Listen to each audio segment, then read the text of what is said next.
خارج ہوتی ہے تو وہ بھی ایک دفعہ وضو کر لے، اس کے بعد اسے بار بار وضو کرنے کی ضرورت نہیں ہوگی۔ یعنی اس کا حکم وہی ہے جو استحاضے والی عورت کا حکم ہے۔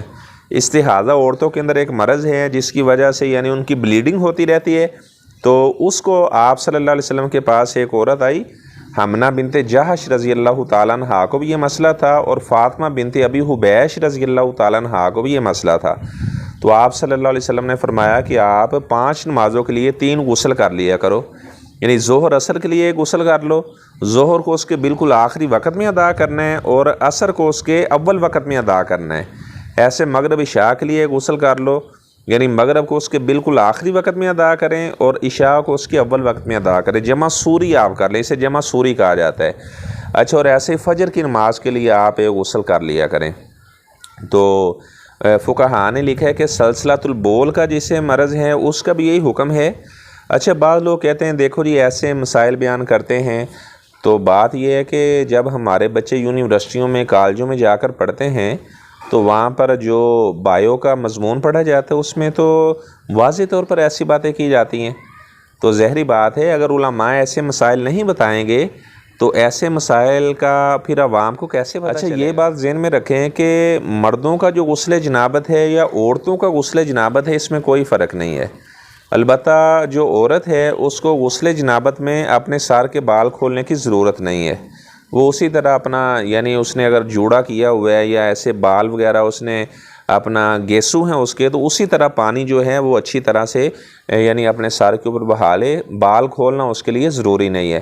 ہاں، البتہ اگر یعنی ایام مخصوصہ کے بعد، حیض کے بعد جب وہ غسل کرے گی تو تب اس کے لیے بالوں کا کھولنا ضروری ہے۔ اچھا، اب غسل جنابت کا طریقہ کیا ہے؟ سب سے پہلے اپنے ہاتھوں کو دھونا ہے، اس کے بعد اپنا جو بایاں ہاتھ ہے اس سے اپنی شرمگاہ کو اچھی طرح سے صاف کریں کہ مادہ تولید کے اس پر کوئی اثرات نہ ہوں۔ تو اچھا، اس کے بعد پھر اپنے ہاتھ کو دھو لیں، تو اس کے بعد آپ نے وضو کرنا ہے جیسے عام وضو کیا جاتا ہے۔ سر کا مسح البتہ نہیں کریں گے، جب بازو آپ نے دھو لیے ہیں تو پانی لے کر اچھی طرح سے بالوں کی جڑوں تک اسے پہنچانا ہے۔ جب آپ نے اچھی طرح سے بالوں کی جڑوں تک پانی پہنچا لیا، اس کے بعد پھر آپ نے 3 چلو سر پہ بہانے ہیں، اس کے بعد پورے اپنے بدن پر پانی بہا لینا ہے، اور آخر کے اندر آپ اپنے پاؤں دھو لیں گے۔ اگر تو آپ کسی لکڑی وغیرہ کے اوپر کھڑے ہیں تو یا ایسی جگہ پہ غسل کر رہے ہیں کہ پانی یعنی وہاں پہ رک نہیں رہا، وہ پانی کا بہاؤ ہے، پانی بہہ رہا ہے، تو پھر اگر آپ جب آپ نے وضو کیا تھا تو اس کے ساتھ بھی آپ پاؤں دھونا چاہیں تو دھو سکتے ہیں۔ تو لیکن اگر پانی نیچے ٹھہرا ہوا ہے تو پھر جب اچھی طرح سے پانی وہاں سے یعنی بہہ جائے تو اس کے بعد پھر آخر میں آپ اپنے پاؤں دھو لیں۔ تو اچھا، میں نے بتایا کہ یعنی اگر مادہ تولید کا اخراج ہے تب انسان پہ غسل واجب ہوتا ہے۔ ایسے جو عورت حالت نفاس میں ہے، حالت نفاس کے بعد جب وہ غسل کرے گی تو یعنی غسل کرنا اس پہ ایسے ہی یعنی ازدواجی تعلق کے بعد میاں بیوی دونوں کے اوپر غسل کرنا واجب ہوتا ہے۔ تو خامند اپنے بیوی کے بچے ہوئے پانی سے غسل کر سکتا ہے، بیوی اپنے خامند کے بچے ہوئے پانی سے غسل کر سکتی ہے، اور اس طرح اگر وہ اکٹھے بھی غسل کرنا چاہیں تو اس میں بھی کوئی ممانعت والی بات نہیں ہے۔ ایسے اگر کوئی آدمی کافر ہے، وہ مسلمان ہوتا ہے تو اسے بھی غسل کرنا پڑے گا، جیسا کہ ثمامہ بن اسعد رضی اللہ تعالیٰ عنہ جو یمامہ کے بادشاہ تھے، جب مسلمان ہوئے تو آپ صلی اللہ علیہ وسلم نے انہیں غسل کرنے کا حکم دیا۔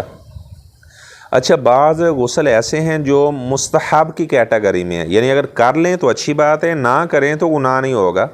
جمعے کے دن غسل کرنا یہ مستحب ہے، یعنی تاکید ہے کافی زیادہ، اگر کوئی کر لے تو اچھا کرے گا، نہ کرے گا تو گناہ گار نہیں ہوگا۔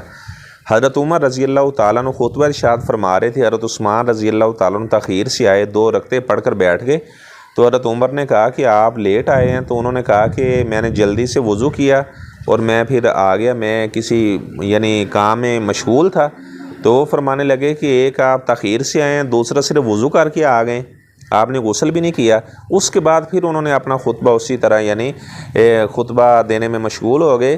تو یہاں سے فقہاء نے لکھا ہے کہ اگر جمعے والے دن غسل کرنا واجب ہوتا تو حضرت عمر رضی اللہ تعالیٰ عنہ حضرت عثمان کو وہاں سے اٹھا دیتے، بھیج دیتے کہ آپ غسل کر کے اس کے بعد جمعہ پڑھنے کے لیے آئیں۔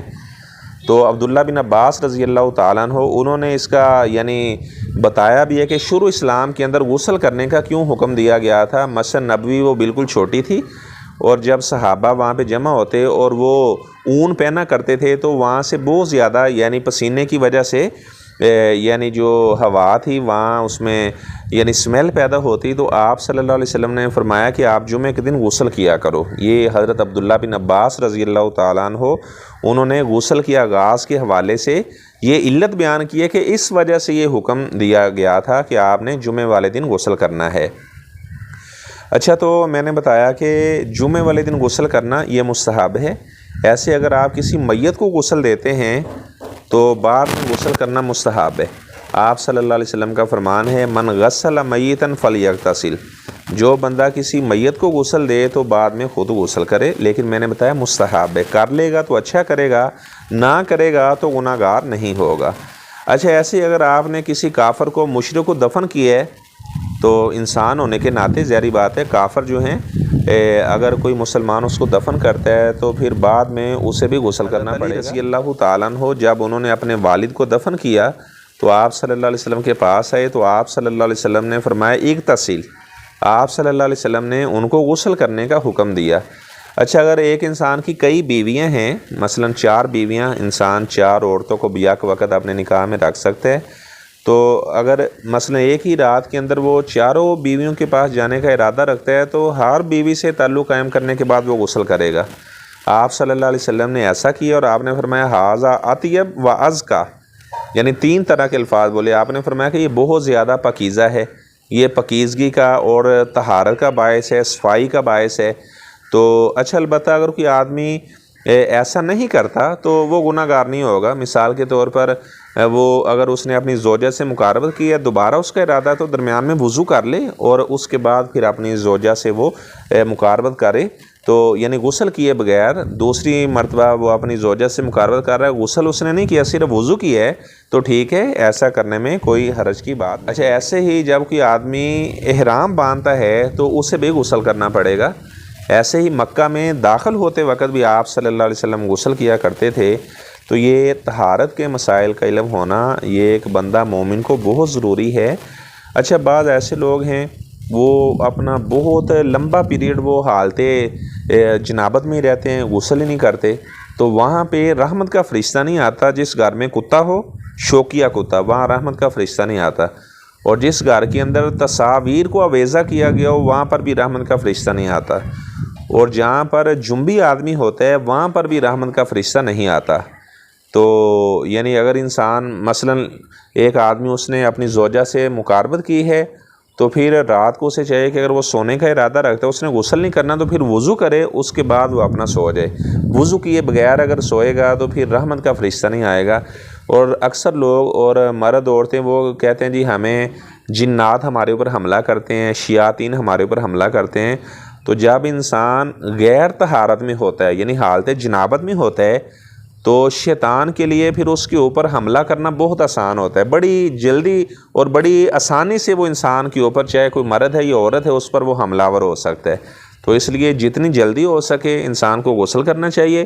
اگر البتہ وہ غسل صبح کرنا چاہتا ہے فجر کی نماز سے پہلے تو پھر وہ وضو کر لے اور اس کے بعد وہ سو جائے۔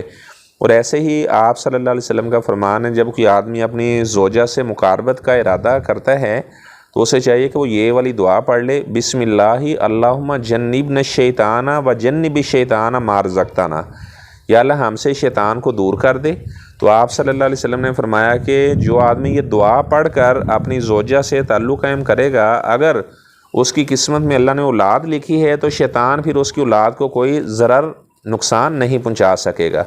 اللہ تعالیٰ سے میں دعا کرتا ہوں اللہ تعالیٰ ہمیں تمام طہارت کے مسائل سمجھنے کی اور اس طرح دوسرے لوگوں کو بھی بتانے کی توفیق اللہ تعالیٰ عطا فرمائے۔ وآخر دعوانا ان الحمد للہ رب العالمین۔